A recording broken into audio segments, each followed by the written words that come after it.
O spin-off Blood of My Blood chega ao Brasil neste 9 de agosto e promete cruzar dois horizontes bem diferentes: o Levante Jacobita de 1715 e a Primeira Guerra Mundial. Você não precisa decorar datas, mas entender o que estava em jogo nessas épocas vai turbinar cada diálogo, cada figurino e até cada símbolo talhado na madeira das antigas tavernas. Nós já mergulhamos nos perfis dos personagens e no enredo completo em um outro vídeo aqui no canal. Mas hoje, a viagem é outra.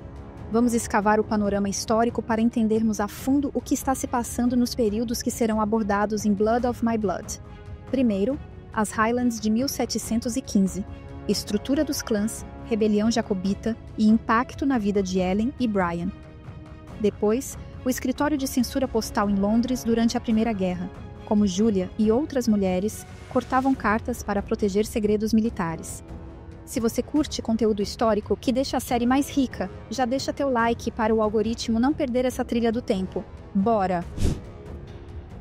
Braemar e a bandeira que balançou o reino inteiro. A série situa o primeiro encontro e, portanto, o início da história de Ellen Mackenzie e Brian Fraser no ano de 1714. É para esse momento específico do início do século XVIII que Blood of My Blood leva a Escócia de volta no tempo para contar o romance dos pais de Jaime. Apenas uns poucos meses depois, em 6 de setembro de 1715, John Erskine, o sexto conde de Mar, político escocês famoso por mudar de lado na corte e ganhar o apelido de Bobbing John, subiu um pequeno morro perto de Braemar, ergueu o estandarte vermelho vivo dos Stuart e declarou Jaime VIII o verdadeiro rei da Escócia e da Inglaterra. Cerca de 600 pessoas o acompanharam. Muitas vestiam tartãs cheios de cor, deixando claro de que clã vinham. Algumas empunhavam espadas herdadas dos avós, outras seguravam mosquetes recém-trazidos da França. Ali, a chama jacobita se acendeu. Esse ato foi mais que rebelião. Foi um aviso direto à coroa de Londres e um convite à guerra civil. Nos clãs, lealdade era pacto de sangue. Cada família das Highlands funcionava como um pequeno país. Terra compartilhada, justiça própria e dever de lutar quando o chefe chamava. Em troca, recebiam proteção e, acima de tudo, identidade. Vestir o tartan certo valia como passaporte, sobrenome e fé numa só peça de lã. Quando Brian Fraser aparecer com o padrão do seu clã, repare, aquele tecido declara revolta e promete vingança. O drama aumenta 3 décadas depois. 31 anos após a rebelião de 15, o parlamento aprovou o Dress Act, proibindo o uso do traje tradicional das Highlands, kilts, tartans e broches de prata, como punição coletiva pelos levantes jacobitas.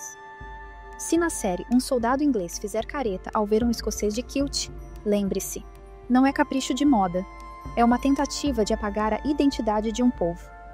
O chale que dizia, sou das Highlands. Nas Highlands, as mulheres não usavam kilt, mas possuíam uma peça tão marcante quanto o Erisaid. Era um chale de lã enorme, quase do tamanho de um cobertor de solteiro, preso no ombro por um broche ou nó. Dependendo da necessidade, ele virava capuz para a chuva, manta contra o frio ou até saco improvisado para carregar objetos. A cor era quase sempre discreta, para não chamar a atenção dos soldados ingleses, geralmente branco ou creme, com listras em marrom ou cinza. Mesmo assim, quem conhecia o código entendia de onde aquela mulher vinha. O padrão fino do tecido, o jeito de dobrar a lã e até o desenho do broche denunciavam clã e status.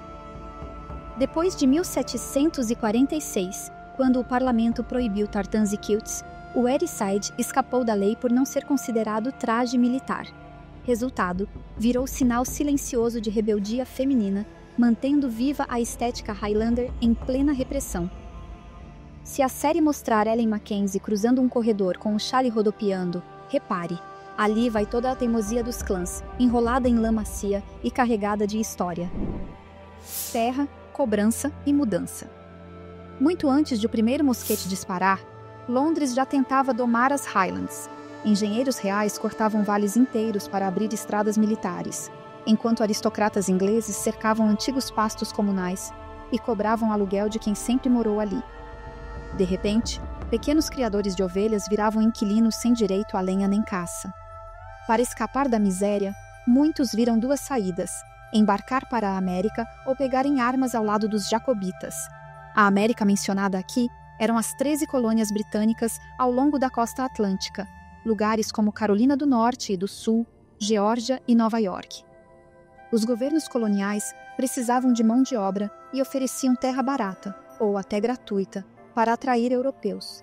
Assim que chegavam, os imigrantes escoceses enfrentavam novas tensões, conflitos com povos indígenas, trabalho pesado nas fazendas de arroz ou tabaco e a incerteza de um futuro ainda sem leis estáveis. Mesmo assim, para muitos escoceses, o risco valia a chance de plantar em solo próprio. Entre 1707, ano da união com a Inglaterra, e 1775, cerca de 140 mil escoceses cruzaram o Atlântico, motivados por impostos altos, derrotas jacobitas e promessas de terras férteis. É nesse cabo de guerra econômico que floresce o romance de Ellen e Brian. Quando eles trocam olhares num salão iluminado por tochas, não é apenas paixão proibida. É a luta para manter o telhado sobre a cabeça e o direito de chamar aquela colina de lar. Algo que muitos conterrâneos já estavam procurando 5.000 quilômetros a oeste.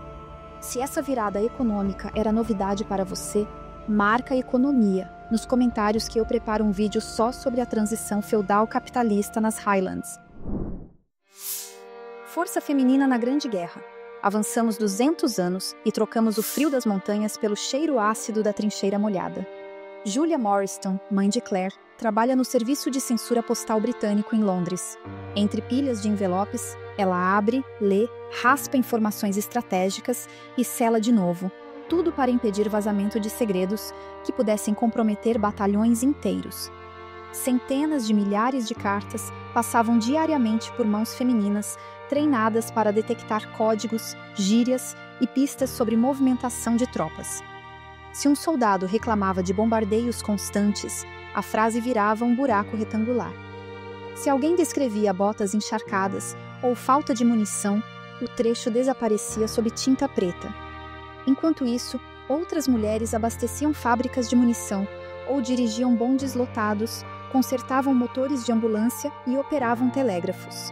A imprensa da época chamou esse contingente feminino de soldados da retaguarda. Esse esforço escancarou as desigualdades e, em 1918, o Parlamento Britânico aprovou o primeiro passo do sufrágio feminino.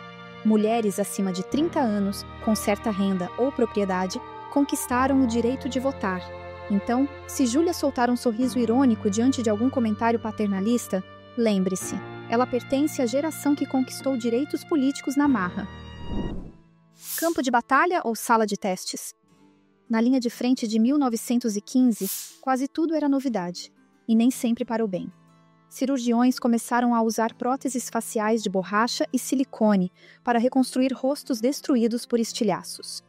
As primeiras ambulâncias motorizadas tentavam vencer lama e crateras para salvar feridos mais rápido que as carroças.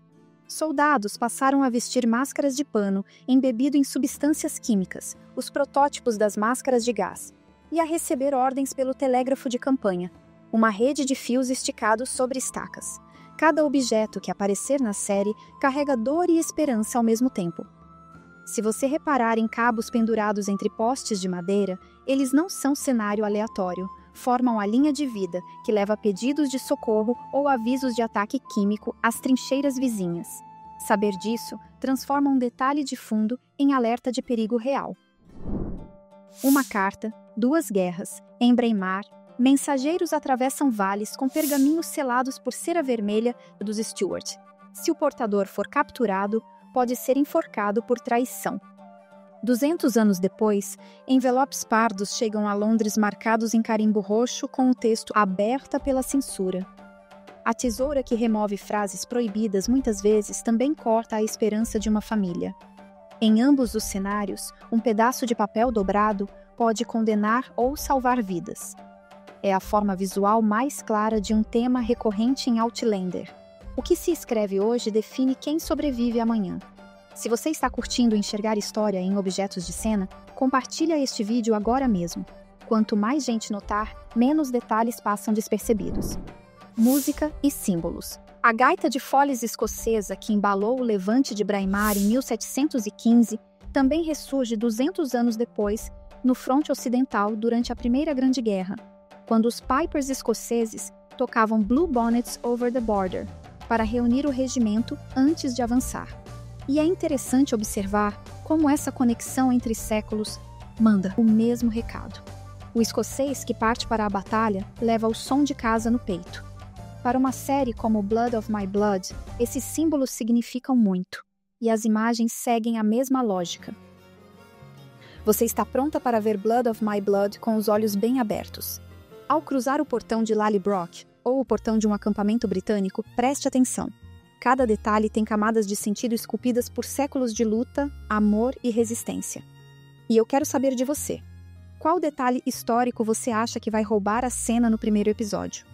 O estandarte jacobita tremulando em Braemar ou a prancheta de censura tremendo na mão de Julia? Conta aqui nos comentários. Vou acompanhar tudo na estreia junto com vocês.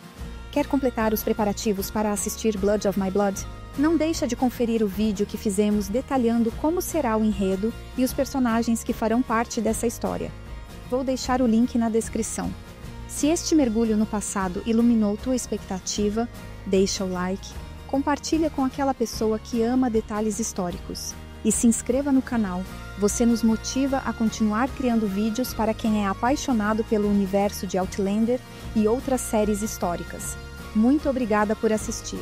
Nos vemos no próximo vídeo sobre essa série histórica.